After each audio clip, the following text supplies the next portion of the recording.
she is going to get firmly treated and fairly treated. Miguel Estrada was Hispanic, nominated to one of the highest courts in the land. He didn't get very well treated. This was an appeals court judge nominee from George W. Bush. I intend to do better than our Democratic colleagues did with Ms. Sotomayor.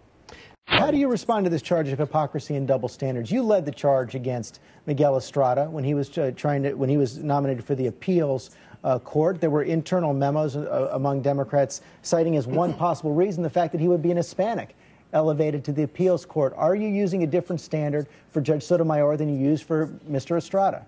Absolutely not, and let me explain why. First, Estrada was never a judge, so we had no way to judge what his record would be in the best way to judge it, cases that he had ruled on. And so when we asked him questions, he said absolutely nothing. He said, I cannot answer this question. I cannot answer that question.